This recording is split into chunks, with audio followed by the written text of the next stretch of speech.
Gardening jobs to do in June. The jasmine is in full bloom, the roses are blooming, and the days are getting longer. Finally, it is time to get outside. There are numerous jobs to do in your garden during June. These include aerating and mowing/trimming lawns, weeding flower beds, and edging borders. But what about all of those other tasks that need doing? We've put together a list of gardening jobs for you to complete this month. Timely tips. 1. One of the most important tricks in having a bountiful garden is watering your plants correctly. The best way for you to water them is by checking on the plants daily so that you can see when they need more or less water, according to their size and type. Be sure to check on their needs every day, especially newly planted fruit trees and shrubs that are still getting established. But also make sure they don't get overwatered as well. Too much moisture will destroy even healthy roots if given ample opportunity, whilst dry soil can lead to disease. It is a delicate balance.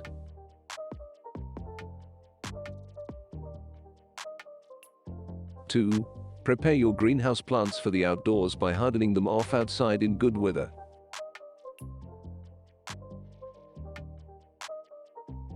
3. Remember to keep your greenhouse cool and comfortable with shade paints or blinds. You can also open the vent windows. They will allow in the fresh air and prevent your greenhouse from getting too hot. It is easy to install automatic vents. We wouldn't be without them.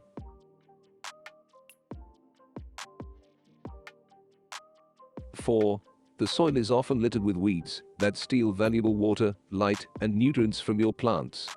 Keep them in check by pulling out the root of any weed you find and then dispose of it to stop its spread. It is best to do it when the ground is dry.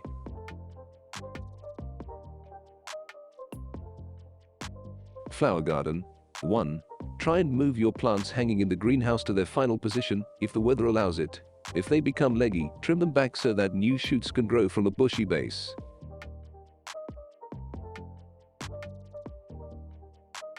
2. Bunches of hardy annual plants often need thinning. If they're overcrowded, periodically remove some to promote their growth and health.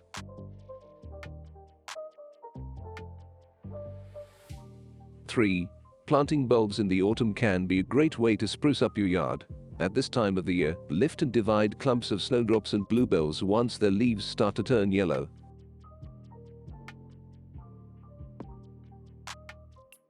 4. Wait for the bulb foliage to die down naturally before cutting back. It is important to allow time for bulbs in other parts of your garden, but they still need tending and care as they will also be starting up their growth cycle.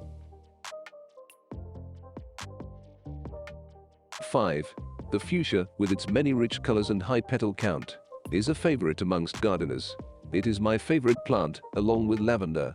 To encourage your fuchsias to grow fuller plants that produce more flowers, pinch out the tips of their stems once they're about 12 inches tall.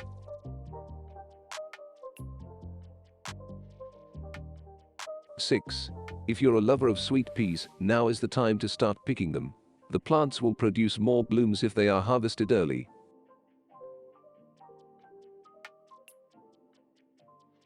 Vegetable garden. 1. As the sun shines down on your potatoes growing, you should continue to pull the earth up around them carefully. This will help keep moisture in and keep pests out of their reach. It also stops the potatoes from going green.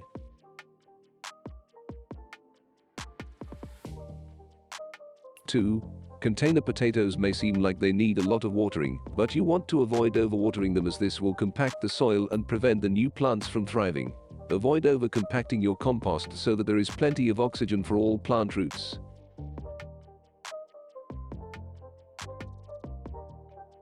3. You can pinch out any side shoots from your tomato plants. Make sure that once the first truss is setting fruit, give them a good dose of fertilizer so that they continue producing throughout the season.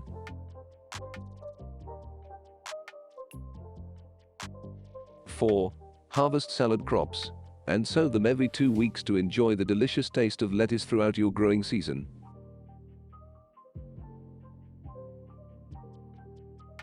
5. Cabbage root flies can be a nuisance for cabbages, but don't fret. Planting brassica collars will prevent cabbage fly infestation, as will protecting your crops with netting.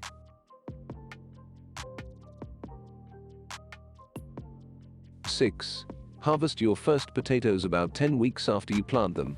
The earlier, the better, but unless it's a late spring planting, they're not going to be ready much before that time comes around. If necessary, you can leave them in the ground a little longer until you need them.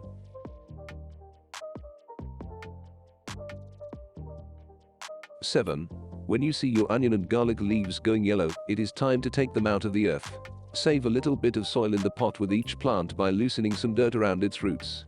This will keep all those nutrients inside so that they are not wasted.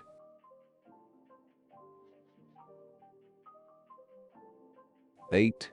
The long summer days are finally here. Start planting those tender vegetables like squash, courgettes, tomatoes, sweet corn that you've been dreaming about all winter.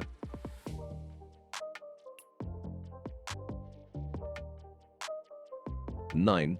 You can protect your crops from carrot fly by covering them with horticultural fleece. Or simply plant some spring onions and aromatic herbs near them, as this confuses the pests.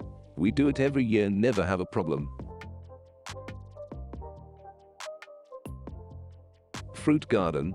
1.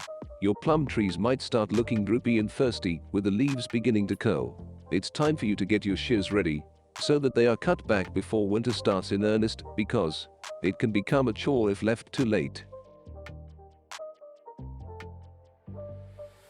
2. Fruit trees can drop fruits, called the June drop, to make room for bigger and better ones. But you should also thin out congested branches to get even more of that delicious fruit.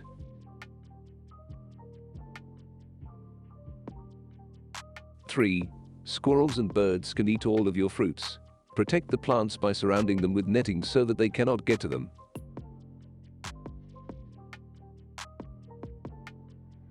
Conclusion: it is time to start planning your garden for the summer.